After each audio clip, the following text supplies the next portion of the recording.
Halo Sobat pencinta Donghua, kali ini kita akan melanjutkan cerita Battle Through the Heavens Benua Kaisar. Cerita dan video ini diambil dari channel Mebarta. Tanpa banyak basa-basi, mari kita simak alur ceritanya. Melanjutkan dari cerita sebelumnya, Zenjian hanya bisa berbaring, tidak punya kekuatan untuk berdiri. Dia merasakan kesombongan yang dia tujukan hanya lelucon. Pada saat ini wajahnya dipenuhi dengan keputusasaan. "Tuan, apakah Anda baik-baik saja?" teriak para pengawal itu. Zenjian sama sekali tidak mendengar teriakan itu. Tatapannya masih lurus ke depan sambil berjalan terhuyung-huyung. Penjaga itu membeku dan dengan cepat mengambil pedang Zenjian dari tanah. Dengan hormat menyerahkan kepada Zenjian. "Tuan, ini pedang Anda," ucap pengawal itu mengambil pedang dan memberikan kepada Zenjian. Namun Zenjian tidak mengambil pedang itu. Dia tertawa dengan berlinang air mata saat berkata, "Aku tenggelam dalam teknik pedang sejak aku muda. Tapi hari ini aku telah dikalahkan. Wajah apa yang aku miliki untuk mengambil pedang ini?" ucap Zenjian. Pengawal itu tercengang dengan kata-kata Zenjian dan hanya bisa melihat punggung Zenjian yang berjalan dengan tertatih-tatih. Penjaga lain yang tampak cukup kuat di antara kerumunan menatap kembali ke Xiaoyan dengan tatapan yang rumit dan melambaikan tangannya untuk memimpin kerumunan ke depan. Jalan itu menjadi sunyi dan debu berterbangan di udara oleh angin setelah pertempuran berakhir. Wu Chen melangkah dan menepuk pundak Xiaoyan saat dia berkata, "Kemarahan yang meletus pada dirimu membuatku takut. Kupikir kau benar-benar membunuh Zenjian. Jika itu aku, mungkin aku tidak dapat mengendalikan emosi dalam kemarahan. Namun kamu dapat berpikir jernih dalam pertempuran hidup dan mati. Saudara Xiao, ketenanganmu dan kontrol halus dari keterampilan bertarung benar-benar membuatku kagum," ucap Wu Chen. "Meskipun aku tidak membunuhnya, dia tidak berbeda dengan mati karena sikap keras kepalanya," ucap Xiaoyan. Zenjian dianggap sebagai pemuda jenius di dalam keluarga Zen karena bakatnya yang luar biasa. Dia selalu berada di atas dan tidak pernah mengalami kekalahan. Orang seperti itu pasti sulit menerima kegagalan. Dapat dikatakan bahwa kekalahan hari ini jelas merupakan aib terbesar dalam hidupnya. Tetapi sekarang saudara Xiao bisa dikatakan telah menyinggung keluarga Zen. "Aku takut keluarga Zen akan menargetkanmu di masa depan. Kamu harus berjaga-jaga terhadapnya," ucap Jing Wu Chen. Xiaoyan tersenyum dengan acuh tak acuh. Dia tidak bisa menangani rintangannya sendiri. "Siapa yang bisa menyalahkan saya?" ucap Xiaoyan. Setelah Xiaoyan mengalahkan Zenjian, Xiaoyan duduk bersandar. Perlahan-lahan malam telah tiba dan bulan darah di langit tampak lebih dingin. "Aku sudah menunggu untuk waktu yang lama. Mengapa aku tidak dapat menemukan rumput ilusi?" gumam Xiaoyan. Malam semakin gelap. Angin bertiup dan jalan gunung sangat sepi. Pada saat yang sama bulan darah di langit tiba-tiba menjadi lebih terang. Seberkas cahaya diproyeksikan dari bulan darah dan jatuh di perisai. Begitu diterangi oleh seberkas cahaya, perisai itu membentuk lubang sekitar 5 meter. Wu Chen melompat dengan gembira, menuju ke lubang bundar dengan panik. "Ini pasti pintu masuk ke dinding bagian dalam. Ayo pergi," teriak Wu Chen. Xiaoyan melangkah maju di bawah sinar bulan darah dan jatuh ke lubang bundar. Ketiganya langsung melompat ke lubang cahaya. Mereka bertiga baru saja memasuki lubang, tiba-tiba kekuatan misterius membungkus mereka bertiga. Ketika ketiganya muncul, mereka sudah berada di ruang lain. Wu Chen menggelengkan kepalanya yang masih sedikit pusing. Dia melihat ke langit lalu berkata, "Sepertinya kita teleportasi sangat jauh," ucap Wu Chen. "Kekuatan jiwaku tidak merasakan posisi perisai yang bergeser. Mungkinkah ini hanya ditransmisikan ke tubuh daging dan darah?" ucap Xiaoyan. "Kurasa aku mengerti sekarang. Lubang bundar ini adalah pintu masuk tanah magis. Jika pendatang pertama memasukinya, orang-orang yang masuk kemudian akan dengan mudah disergap oleh orang yang memasuki pertama kali. Oleh karena itu, situasi ini hanya dapat dihindari dengan memindahkan orang-orang dalam jarak tertentu." Ucap Jing Wuchen. Aku tidak tahu apakah teleportasi ini acak. Jika demikian maka kita dapat menyingkirkan pelacakan jiwa sekarang. Ucap Xiaoyan. Ya, jangan terlalu memikirkannya. Dinding bagian dalam penuh dengan vitalitas. Juga ada banyak Warcraft kuat. Mari kita pikirkan bagaimana cara memanen lebih banyak. Ucap Jing Wuchen dengan penuh semangat. Pada saat ini pemandangan sekitar sangat berubah dari sebelumnya. Tidak ada lagi jejak bulan darah di langit. Hanya ada sinar matahari yang sangat cerah. Mungkin ini adalah sumber vitalitas tanpa batas. Meskipun tidak ada jejak Warcraft, suara mendesis dari waktu ke waktu di hutan samar-samar terdengar. Kami baru saja masuk, dan kami sudah bisa mendengar suara Warcraft. Tampaknya di sini adalah sekelompok Warcraft seperti yang dikabarkan. Kita harus lebih berhati-hati, ucap Xiaoyan. Keduanya mengangguk. Tempat ini jauh lebih besar dari apa yang saya harapkan. Kemana kita harus pergi selanjutnya? Tanya Wuchen. Saya tidak tahu apakah Anda merasakannya. Meskipun tidak ada efek bulan darah di sini, tanda bulan sabit di dahiku tampaknya ditekan oleh kekuatan misterius. Ucap Xiaoyan. Mendengar kata-kata Xiaoyan, Wuchen dan Longyan dengan tenang merasakan kekuatan aneh yang tidak bisa dijelaskan. Apakah kalian merasakannya? Tanya Xiaoyan. Bukankah itu akan membawa kita ke platform legendaris? Tanya Wuchen. Itu belum tentu benar. Pasti ada sangat sedikit orang yang bisa mencapai platform legendaris. Jika saya menebak dengan benar, semakin kita dekat ke pusat semakin kuat daya tariknya. Ucap Xiaoyan. Benarkah? Wuchen sedikit ragu. Segera dia melesat ke depan dengan kecepatan yang sangat cepat. Ketika kecepatan Wuchen mencapai titik ekstrim, jarak ribuan mil hanya ditempuh beberapa nafas. Itu benar. Semakin saya pergi ke pusat, semakin kuat daya tariknya. Saudara Xiao, apa yang kamu rencanakan? Tanya Wuchen. Itu sangat sederhana. Karena di tempat ini bernama pembunuhan darah, maka itu pasti tempat yang penuh dengan pembunuhan. Mungkin akan banyak petarung di tempat tak terbatas ini. Ucap Xiaoyan. Itu masuk akal. Mengapa semua orang harus berlari begitu bodoh untuk berpartisipasi dalam pembunuhan? Ucap Jing Wuchen. Apakah Anda lupa kata-kata penjaga tanah ilusi? 10 orang yang paling menonjol dalam pembunuhan darah akan menerima hadiah yang paling dermawan. Ucap Xiaoyan. Kalau begitu mari kita bergegas untuk mendapatkan hadiah. Dengan kekuatan kita saya yakin kita pasti masuk 10 besar.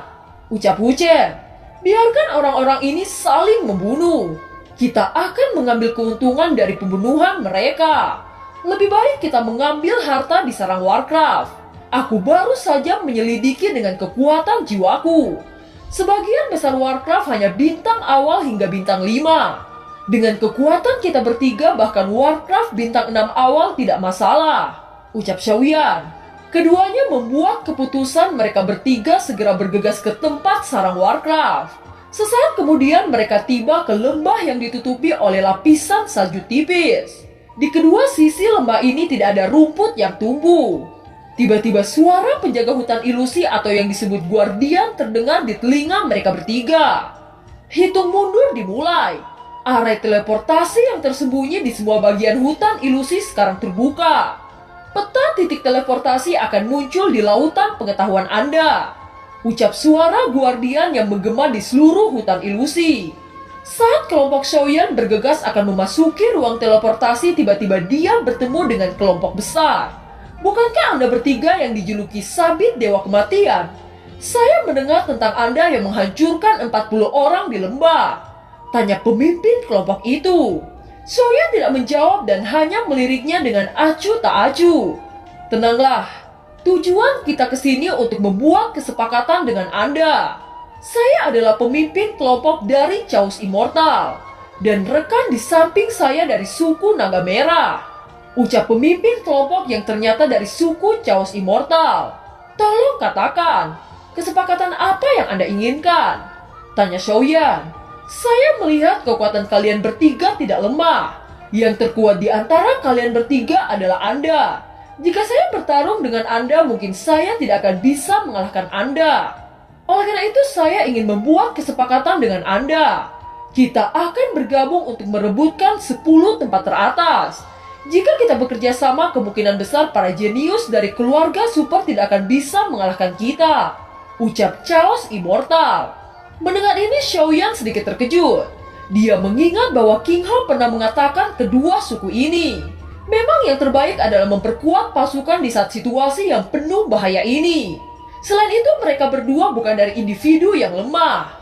Itu akan sangat membantu jika bergabung dengan Xiaoyan.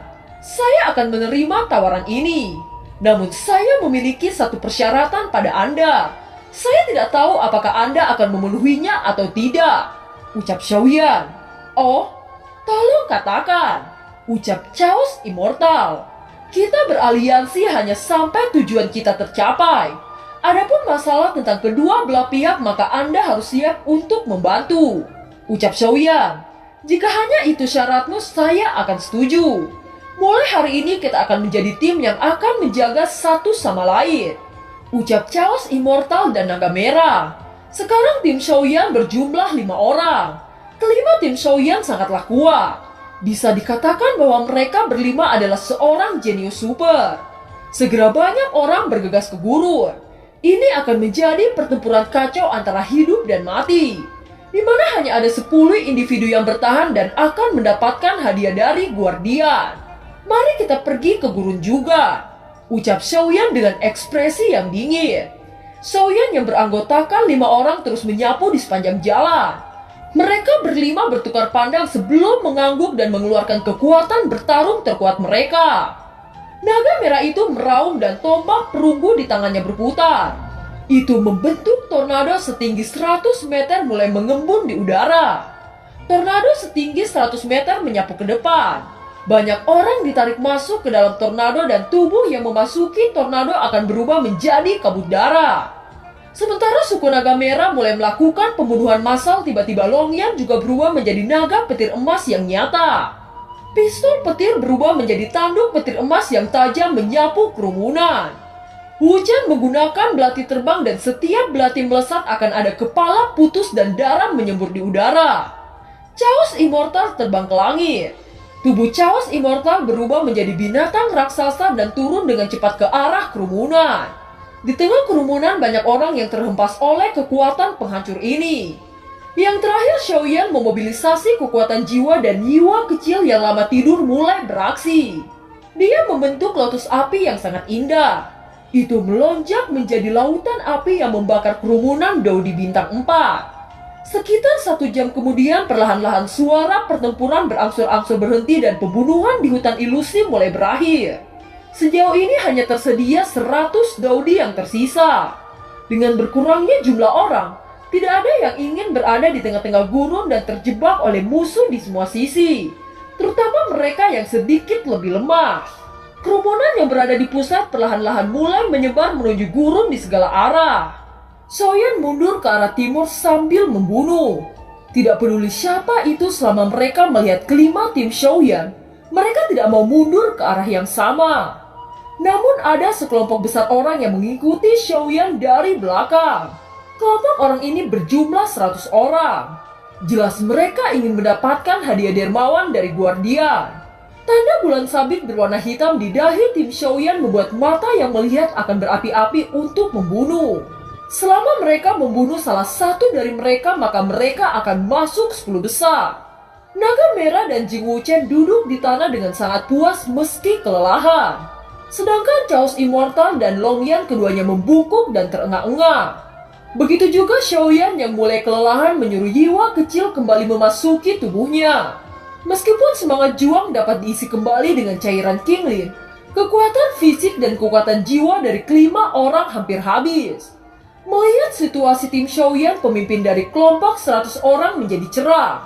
Mereka menyebar kemudian mengelilingi tim Xiaoyan. Xiaoyan tidak panik dalam menghadapi ini. Segera dia menoleh ke kelompoknya dan berkata, "Semuanya tetap tenang. Jangan biarkan diri kalian terpisah," ucap Xiaoyan. Setelah mengatakan itu, Xiaoyan memasuki keadaan misterius. Kesadaran yang sangat jelas terbentang di depan Xiaoyan. Semua hal yang telah dialami muncul satu persatu.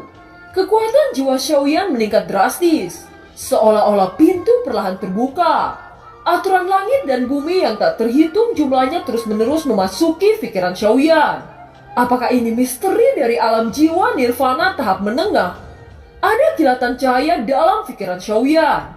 Aturan langit dan bumi jelas ditampilkan di depan Xiaoyan. Pada saat yang sama energi langit dan bumi memasuki lautan pengetahuan Xiaoyan. Aku sudah memperhatikan orang ini sebelumnya, dan kekuatan jiwanya jelas habis. Bagaimana ini bisa terjadi? Ucap pemimpin kelompok dari 100 orang itu. Ketika tingkat jiwa Xiaoyan menembus nirvana tingkat menengah, 100 orang yang mengepungnya sangat terkejut. Mereka memandang Xiaoyan dengan tak percaya. Mereka tidak bergerak dan berhenti dalam ketakutan. Keempat orang di sisi Xiaoyan memandang Xiaoyan dengan penuh keheranan. Bagaimana mungkin hanya dalam sekejap aura Xiaoyan membumbung tinggi? Pada saat ini Xiaoyan terbangun dari keadaan misterius dan membuka mata. Dia merasakan kesegaran yang tak terbandingkan. Tidak hanya kekuatannya pulih sepenuhnya, bahkan dia merasa bahwa saat ini jauh lebih kuat daripada sebelumnya. Hahaha. Kalian semua ingin merampok kami. Kalian bisa mencobanya. Ucap Xiaoyan tampak sangat bersemangat. Xiaoyan, cepat singkirkan bajingan ini. Ucap naga merah yang ternyata bernama Anlong. Xiaoyan tersenyum dingin melihat sekelompok orang ini. Segera kekuatan jiwa yang agung melonjak dari tubuhnya. Keadaan jiwa nirvana tahap menengah dilepaskan tanpa ragu-ragu lagi. Itu seperti badai yang mengurung 100 orang Daudi ke dalam ruang jiwa yang sangat sunyi. Sekelompok Daudi yang tidak bisa lepas dari pengekangan merasakan kepala mereka akan meledak. 100 Daudi bintang 4 terjebak di dalam ruang yang dipenuhi kabut merah. Mereka tidak mengerti apa yang sedang terjadi. Chaos Immortal, Naga Merah, Wuchen, dan Longyan semuanya saling menatap dengan terkejut. Pada saat ini Xiaoyan tampaknya menjadi penguasa ruang ini. Menghadapi situasi ini 100 Daudi sangat ketakutan. Mereka menyerang membabi buta tetapi tidak ada fluktuasi sedikit pun di ruang ini. Di ruang ini kalian hanyalah semut sepele. Rasakan kemarahan Dewa Asura. Ucap Xiaoyan bergema di telinga mereka. Ketika kata-kata Xiaoyan baru saja jatuh dan ombak darah setinggi 1000 meter menerjang 100 Daudi bintang 4. 100 orang yang diterjang ombak darah berteriak dengan histeris sebelum mereka runtuh. Setelah beberapa saat mereka jatuh tanpa nafas di depan mata kelompok Xiaoyan. Setelah melakukan serangan ini tubuh Xiaoyan menjadi sangat lelah. Segera dia duduk dan menyesuaikan keadaannya. Setelah menyaksikan adegan mengerikan ini, pikiran Chaos Immortal dan Naga Merah menjadi tumpul. 100 Daudi dengan kekuatan besar jatuh dalam beberapa detik.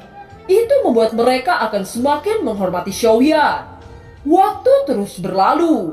Suara pedang masih sama-sama terdengar di gurun yang luas ini. Xiaoyan yang menutup mata kini sudah mulai membuka matanya menatap sisi timur gurun. Tidak ada seorang pun kecuali 5 orang tim Xiaoyan. Ada banyak mayat dan bau darah yang menyengat. Saat ini keempat orang telah memulihkan kekuatan fisik mereka. Ayah, apa kamu baik-baik saja? Tanya Longyan. Tidak ada yang bisa terjadi padaku. Jawab Xiaoyan tersenyum. Xiaoyan, jika saya menebak dengan benar, sebelumnya Anda melakukan pertempuran jiwa kan? Kekuatan itu benar-benar menakutkan. Tetapi bukankah square-nya cukup besar? Ucap Chaos Immortal. Kamu seharusnya sudah menebak bahwa kekuatan jiwaku telah menembus ke tingkat keadaan nirvana. Kekuatan jiwa alam nirvana jauh dari sebanding dengan keadaan Daudi. Kekuatannya setidaknya beberapa kali lebih kuat dari puncak keadaan Daudi. Dan itu tidak ada biaya dan atau gejala sisa setelah seseorang memasuki alam jiwa nirvana. Hanya saja aku baru menembus kekuatan jiwa nirvana dan belum sepenuhnya stabil. Oleh karena itu tubuhku menjadi lelah. Ucap Xiaoyan menjelaskan. Jadi begitu. Wajah tegang Chaos Immortal akhirnya memberikan senyum lega. Selamat kepada saudara Xiaoyan untuk kekuatan Anda. Ucap Naga Merah Along. Hahaha, saya terlalu sering dibuat terkejut oleh saudara Xiaoyan. Oleh karena itu saya sudah menyiapkan diri. Ucap Jing Wuchen tertawa terbahak-bahak. Dengan kemajuan saudara Xiaoyan, kelompok kita akan semakin kuat. Ucap Chaos Immortal. Semakin kuat kamu, aku akan semakin bahagia. Dan ketika kamu berada di puncak benua, aku akan bisa berjalan di sampingmu. Ucap Jing Wuchen. Berjalan di samping, tidakkah kamu akan terlalu merepotkan? Ucap Longyan. Kentut kecil, bisakah kamu lebih sopan terhadap paman ini? Ucap Jing Wuchen. Cih, siapa yang peduli?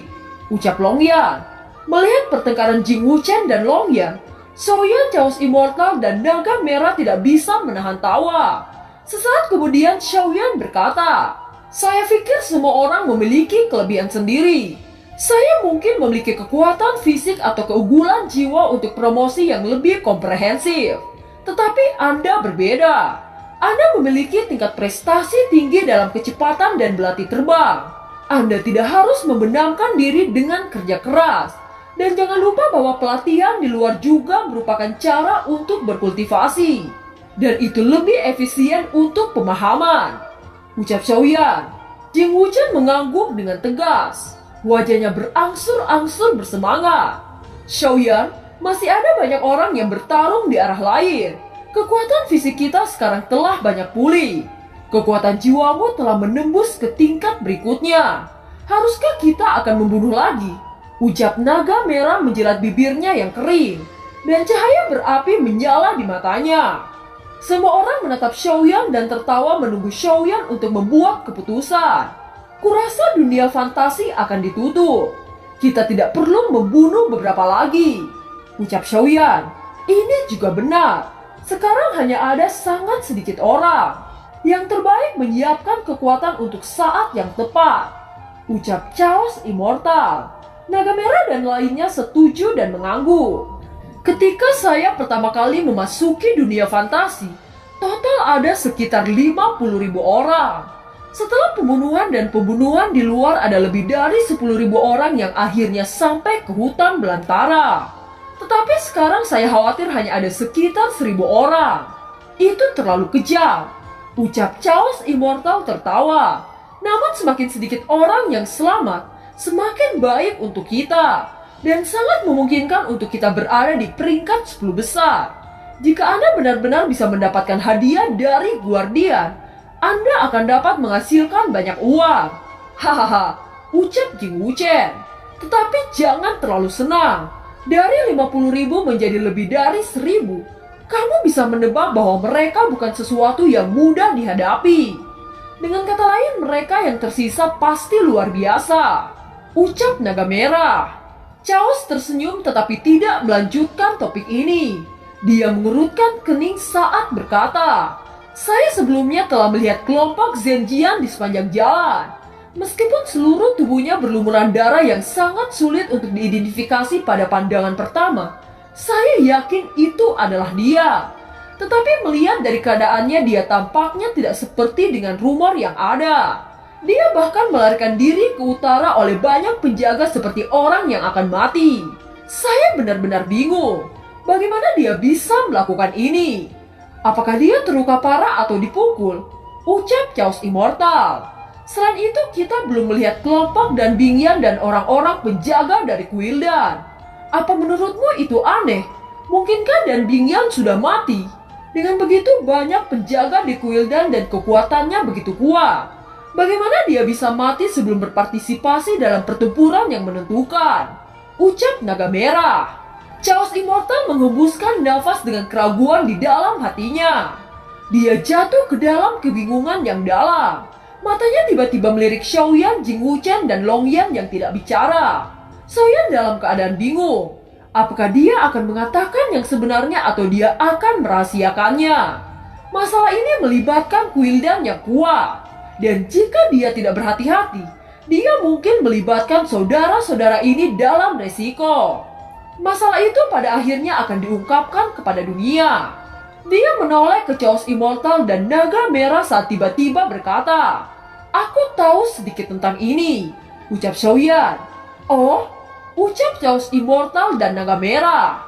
Longyan dan Jing Wuchen langsung terkejut saat mendengar kata-kata Xiaoyan. Apakah Xiaoyan akan benar-benar mengungkapkan semuanya? Longyan dan Jing Wuchen saling bertukar pandang. Xiaoyan tersenyum dan berkata, "Saya bertemu Zhenjiang sebelum bertemu dengan Anda." Ucap Xiaoyan. "Hah? Lalu bagaimana?" Ucap Chaos Immortal dan Naga Merah secara bersamaan. "Pertempuran pecah di antara kami. Zhenjiang dikalahkan dan pedang 9 kaisarnya dihancurkan." Ucap Xiaoyan. Xiaoyan berkata dengan riang, tetapi itu terdengar seperti guntur di telinga Chaos Immortal dan Naga Merah. Setelah itu keduanya berpikir pada saat yang sama. Bagaimana dengan Dan Bingyan? Apakah itu tidak akan dikalahkan oleh Xiaoyan? Dengan kekuatan jiwa Xiaoyan itu adalah sesuatu yang sangat mungkin. Apakah seharusnya dia dibunuh oleh Xiaoyan? Ini adalah peristiwa luar biasa. Mereka berdua menghirup udara dingin. Dan ketika mereka akan mencari tahu, Xiaoyan tiba-tiba menambahkan dengan minta maaf. "Adapun yang lain, karena saya terlalu tidak nyaman untuk berbicara, tolong maafkan saya." Ucap Xiaoyan. Xiaoyan mengatakan sesuatu yang tidak bisa dijelaskan. Tetapi Chaos Immortal dan Naga Merah sama-sama orang yang cerdas. Dia memahami keuntungan sekilas dan menepuk pundak Xiaoyan untuk menunjukkan pemahamannya.